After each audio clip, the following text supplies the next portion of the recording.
Okay, so now we're going to start on our chicken soup. This is so easy to make. We've got our chickens. They're washed.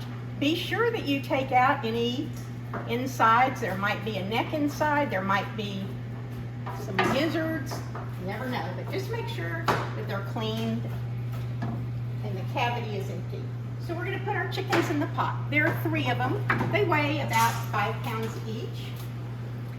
And we're going to put in our aromatics. We have celery, and it's good to leave the leaves on because that gives it a lot of flavor. So we're going to cut these into thirds. We're going to dump them in the pot. We've got a head of garlic. We're just going to chop it in half, leave the skin on, and it goes in the pot too. So it goes in full like that with the skin on. Full. The same thing with the carrots. They're not peeled, we just washed them, and we are going to cut them in half.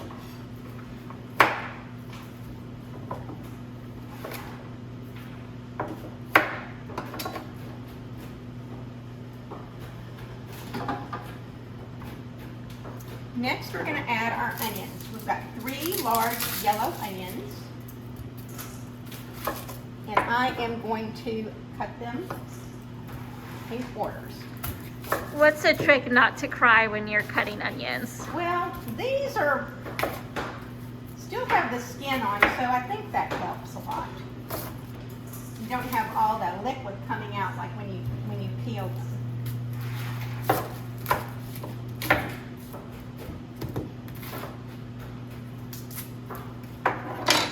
So here they go in the pot.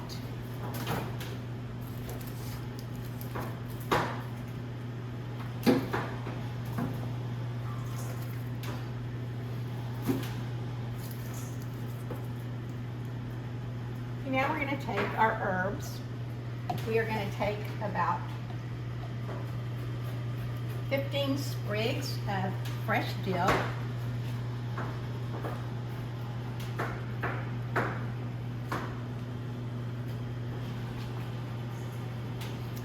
And we are going to take some fresh thyme. Now, are you sticking them in whole like that, or are you taking out the little things? What's going to happen is we are going to strain this after it's all cooked. Everything will be strained out.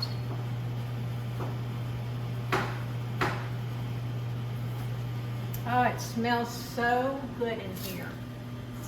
And we are going to put in fresh parsley. I'm using Italian parsley. You can use the curly parsley if you like as well. So all that goes in there.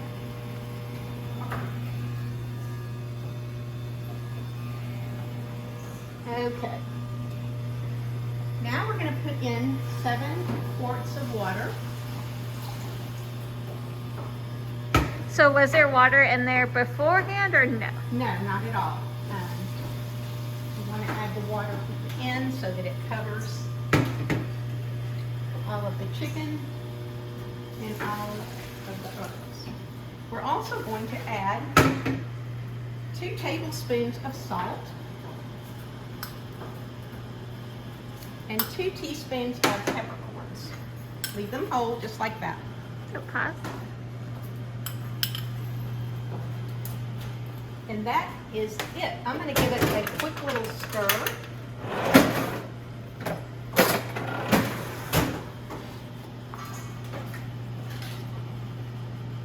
Things in the pool, and we are going to turn the heat on and let this come to a boil, uncover, and this will take a while. And then we're going to take out 2 of the chickens and pull the breast meat off. And when it cools down, we'll shred it. Then we'll put those carcasses back into the pot and let it cook for about 3 more hours. This is something you can do a month ahead of time and freeze the broth, the stock, and that's one less thing you have to worry about on Passover, getting this ready. And you can take it out the day before, thaw it out, heat it up on Passover, and you have your soup ready. So we'll show you more of that in just a few minutes. The one thing about making your own stock, it takes no time at all, as you can see. Yes, we'll have to skim the top in a little bit, and we'll show you how to do that. And then we just strain everything, and all of the solids will remain, and you'll have a beautiful chicken stock. Now we're going to make one of our desserts. I thought this year, being in the year of still COVID, that we would have little individual desserts or cookies instead of cakes and other desserts. That way everybody can have a little taste of everything. So we're going to make Mozza toffee crack. Everyone loves this and everyone has their own recipe. So we have a sheet pan lined with foil, and we're going to put in our mozzas. And you may have to break some a little bit just to fit everything, all the pieces in.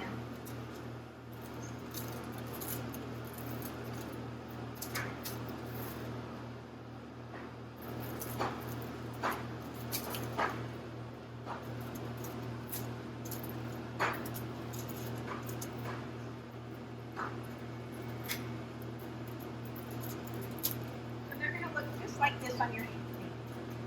Now over here we're going to take 2 tablespoons of butter, and we're going to add to that 1 cup of brown sugar.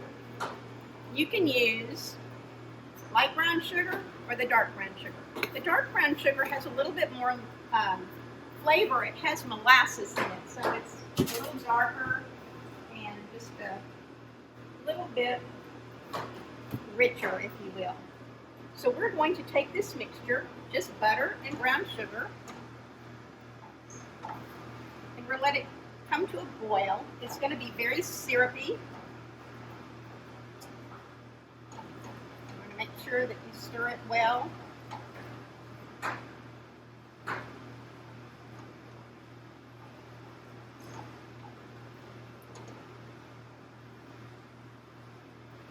The lumps out of the brown sugar. It tends to lump up sometimes.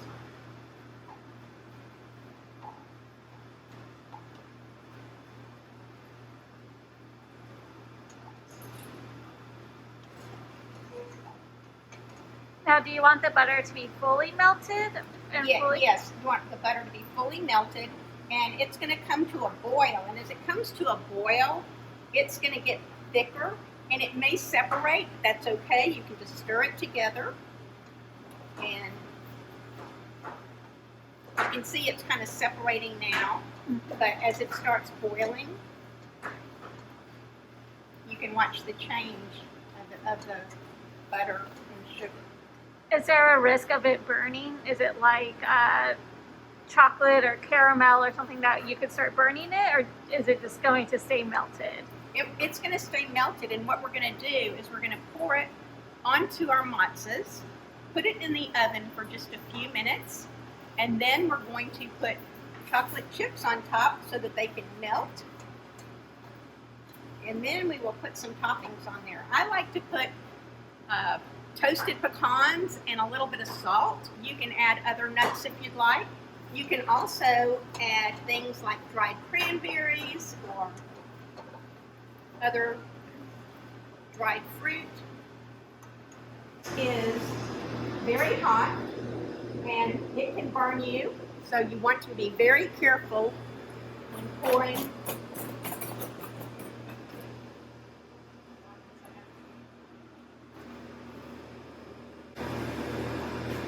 So we're going to pour this delicious mixture over the mozzas. And I'm sure lots of you have made this. It's fun. And if you haven't made it, you need to. It's great. And everybody loves it. And we do call it Mozza crack because you'll find it's very addictive. I'm going to spread the toffee mixture on top of the mozzas just like this. I promise you, be very careful. It's very hot. Our mozzas that are covered with the butter and sugar mixture. That's going to be our toffee flavor.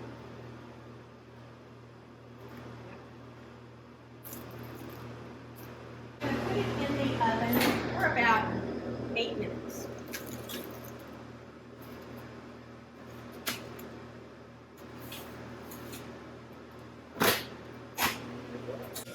Okay, I think our matzahs are ready now.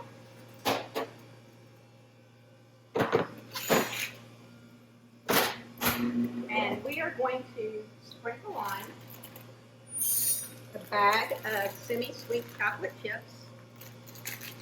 You can use dark chocolate dip for just a minute. And the heat is going to melt the chocolate. And then we're going to spread it with an offset spatula that looks just like this. Using an offset spatula will help you be able to move the product around instead of a flat spatula.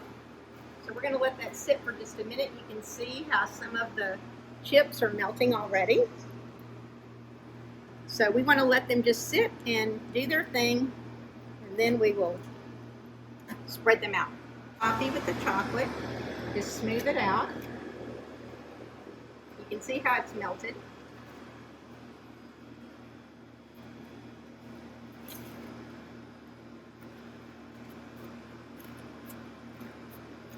Just let the heat from the oven do all the work for you.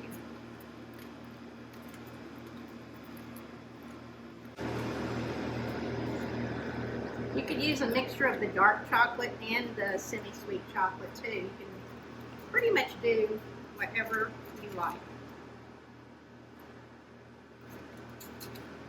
Okay, so now we have the chocolate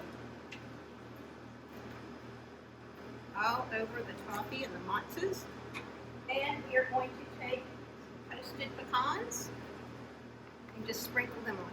Like I said, you can use any kind of nut you like. Almonds, hazelnuts, walnuts.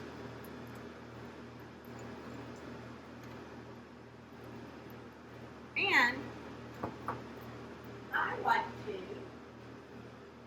add a little bit of kosher salt. You can use kosher salt, you can use sea salt. Just gives it some little nice touch. And we're going to let this cool down. Then we're going to put it in the refrigerator and let it cool down. And then we're going to cut it in pieces. You can cut it in squares. You can cut it randomly, however you like. And it will be ready. You can make this ahead of time. You can freeze it. Or you can just leave it in the refrigerator. You can freeze it in the plastic bags. However you like. You might not be able to freeze it though, because you might be wanting to eat it as soon as it cools down. So there we have our chocolate toffee matzah cracker. One of my favorite things to make for Passover as far as a chicken dish is chicken marbella, or here in the South we might call it chicken marbella. This originated from the Silver Palette cookbook, and it's a very popular dish. It's great because you marinate it the day ahead and then just cook it the next day, and you can serve it hot, you can serve it at room temperature, so it makes a very versatile dish when you're entertaining. So we have in here garlic, a whole head of garlic that's been peeled and pulverized, a half cup of olive oil, and a half a cup of red wine vinegar. Now we're going to add the rest of the ingredients for the chicken. So the original recipe just calls for dried prunes. So I'm going to add some in here. I like a lot of the extras in here, so I usually put all of them in the pool. Now, one of my additions is dried apricots.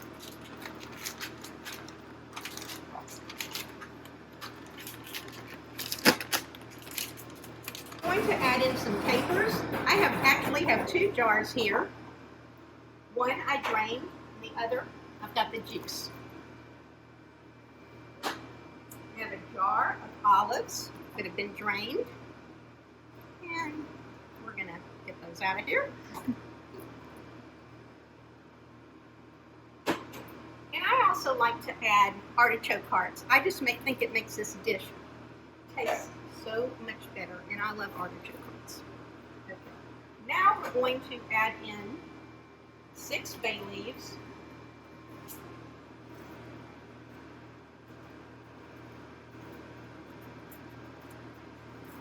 and you're picking out the full bay leaves. Yes. And make sure you count how many you put in there, because after the dish is finished, you want to make sure that you fish them out before you serve your dish. You do not want to serve the bay leaves in your chicken. Okay, now we are going to add a half a cup of dried oregano.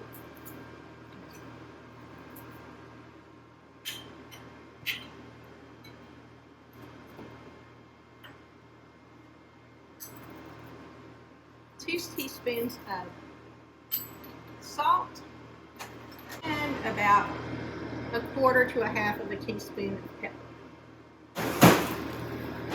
We're going to mix everything together.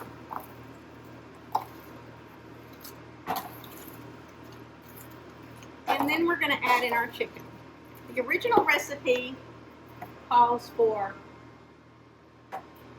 2 chickens cut into quarters.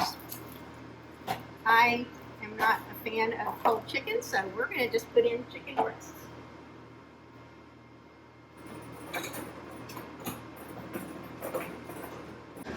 Into the pool they go.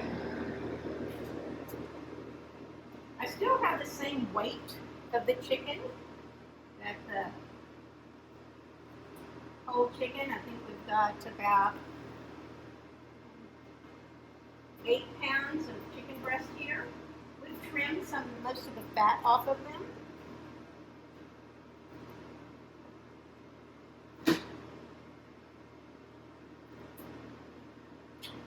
And I'm going to mix this with my hands. I found your hands are much easier to mix things with sometimes than a spoon. Okay, so here we go.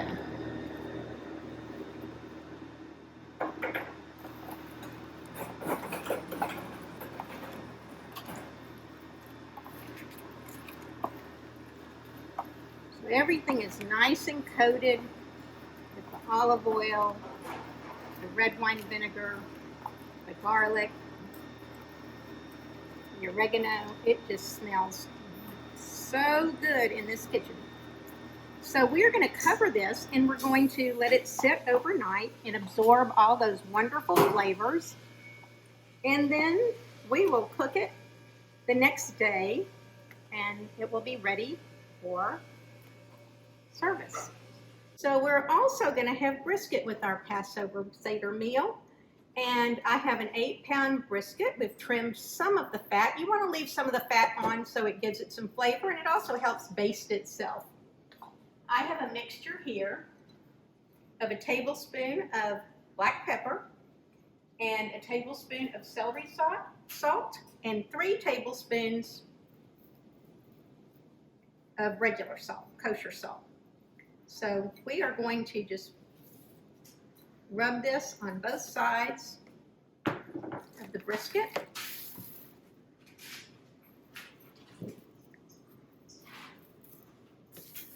Just rub it in.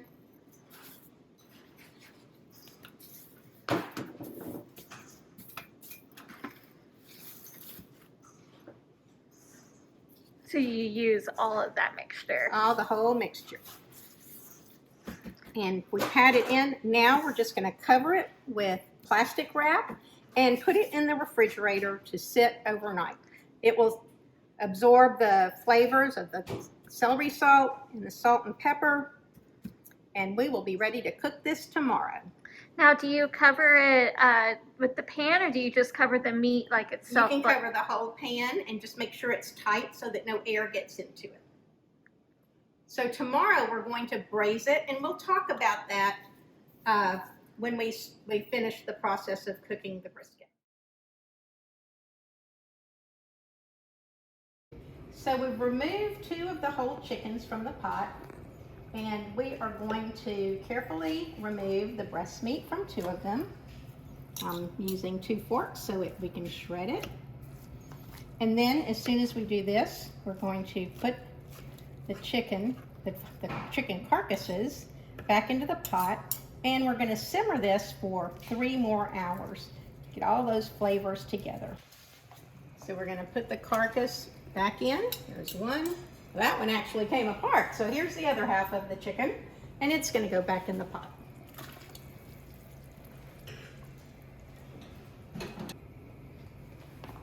These chickens, the meat is just coming right off the bone, so little drumstick.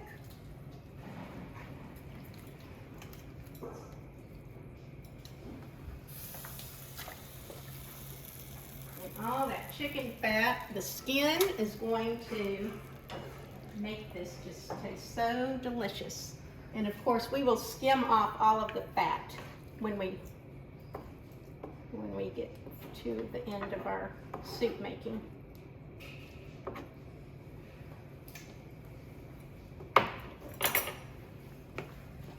So here we go. We're going to turn this down to a simmer, and we're just going to let this go for 3 hours. And to reiterate, you only took out 2 of the chicken. Right. We're going to leave all the meat on the 3rd one, so it gets that good chicken flavor.